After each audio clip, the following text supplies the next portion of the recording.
بناوی خوای بەخشندەی میهرەبان سڵاوتان لەبێت بەڕێزان بە پشتبەستن بە دوایین راپۆرتی ئینستیتوتی پێی بۆ پەروەردە و گەشتە پێدان باز لە کارەکانی پەرلەمانی کوردستان دەکەین لە ماوەی 30 ساڵی ڕابردوودا. دارێکەمی هەڵبژاردننی پەرلەمانی کوردستان لە 19 پێنجی 1992 بەڕێوەچوە یەکەمی دانیشتنیش لە 1992 ئەنجام درراوە. پەرلەمانی کوردستان تاکو ئێستا 5 خولی بەڕێ کردووە لە کاتێکدا بووە هەشت هەڵبژاردن ئەنجام درابایە، بەڵام هەڵبژاردنەکانی پەرلەمانی کوردستان دواکەوتووە لە کاتی خۆیدا و هەشدار تەمەنی پەرلەمانی کوردستان درێژ کراوەتەوە. باز لە ئەرکەکانی پەرلەمان دەکەین. دیارە پەرلەمانی کوردستان سێرکی سەرەکی ئەرکی یاسادانان چاودێریکردن پەسەندکردنی بووجە، بەڵام لە ئەرکەکانیدا بۆی ڕێگریەکانی بەردەمی سەرکەوتونەبووە. لە ماوەی کارکردنیشیدا لە 5 خولی پەرلەمانی کوردستان 9 کەس سەرۆکایەتی پەرلەمانیان کردووە.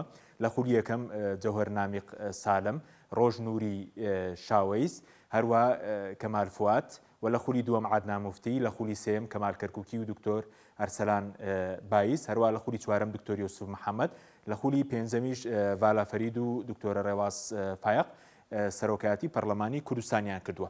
بینە سەر دانیشتەکانی پەرلەمان بەپێی 5 خولی پەرلەمانی کوردستان قسە سەرەوە دەکەین کامیان زۆرترین دانیشتنیان ئەنجام دراوە بە پشتبەستن بە دوایین راپۆرتی ئینستیتوتی پێی.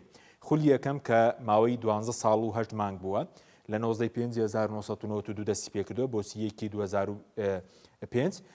ئەو دانیشتانەی کە ئەنجامی داوە لە ماوەی 12 ساڵ زیاتر لە 12 ساڵ 497 دانیشتن بووە. خولی دووەم لە 2005 تاوەکو 2009 بووە کە 4 ساڵ و 6 مانگ و 20 ڕۆژ بووە، 236 دانیشتنی ئەنجام داوە.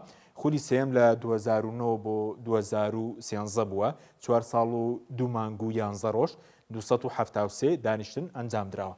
خولی چوارەم 2013 بۆ 2010 بووە کە ماوەی 5 ساڵ بووە، 104 دانیشتن ئەنجام درراوە. هەروە خولی پێنجەمیش کە دوایین خولی پەرلەمانی کوردستانە لە 2010 6 11 2010 بۆ 6 11 2022 بووە کە 4 ساڵ دەکات، 108 دانیشتنی ئەنجام داوە. کۆی ئەو دانیشتانەی کە پەرلەمانی کوردستان لە ماوەی 30 ساڵدا لە ماوەی 10,000 ڕۆژدا ئەنجامی داوە 1228 دانیشتن بوو. ئەگە قسە لەسەر ڕیزبەندی باشترین خولەکانی پەرلەمان بکەین بەپێی دانیشتنەکان، خولی سێیەم ڕیزبەندی یەکەمی گرتووە، خولی دووەم ڕیزبەندی دووەم، خولی یەکەم ڕیزبەندی سێم و خولی چوارەمیش ڕیزبەندی چوار، خولی پێنجەمیش ڕیزبەندی پێنجەمی گرتووە. لە ڕووی زۆرترین دانیشتن کە ئەنجام درابێت لە خولی سێم بووە 2009 بۆ 2013 و کاتێک ئۆپۆزیسیۆنێکی کاریگەر لە پەرلەمانی کوردستان بوو کە 273 دانیشتن ئەنجام درراوە.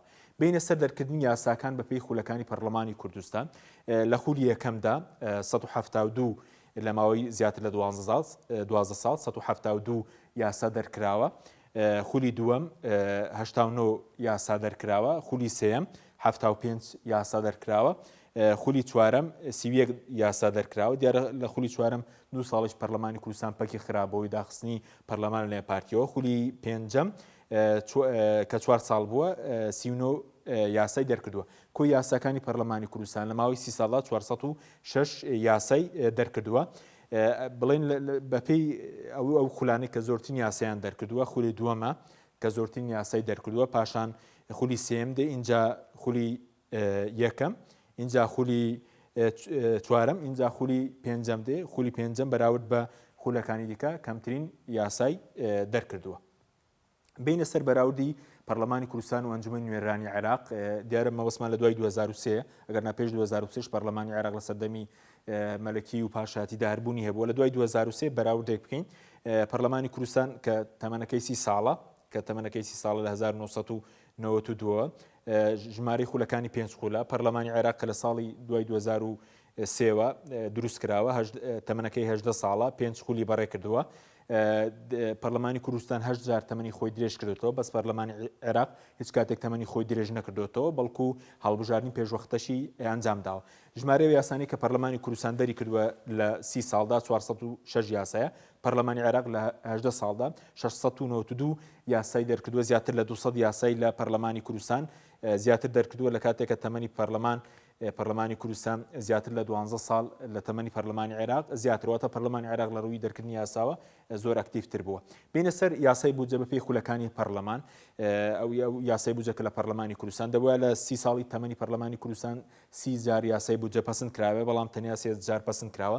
خولی یەکەم لە ماوەی 12 ساڵدا 6 جار یاسا پەسەند کراوە. یەکەمی جار کە یاسای بودجە لە پەرلەمانی کوردستان دەرکراوە لە ساڵی 93 بووە، اینجا لە 96 97 98 و 2000 دواتریش لە 2007 2008 2009 2010 2013 کۆتا جار بووە کە یاسا لە پەرلەمانی کوردستان دەرکراوە. لە خولی یەکەم 6 جار یاسای بودجە پەسەند کراوە. خولی دووەم لە ماوەی 4 ساڵ 3 جار، خولی سێم هەموو ساڵەکان هەر 4 ساڵەکە یاسای بودجە پەسەند کراوە 4 جار بووە. لە خولی چوارەم پەرلەمانی کوردستان کە لە 2013 ساڵێک یاسای بودجەی پەسەند دەکرد، خولی پێنجەمیش بە هەمان شێوە، واتە لە ماوەی 30 ساڵی ڕابردوودا 13 ساڵ پەرلەمانی کوردستان یاسای بودجەی پەسەند کردووە و 17 ساڵیش یاسای بودجە لە پەسەند نەکراوەکەی لە ئەرکەکانی پەرلەمان پەسەندکردنی یاسای بودجێ.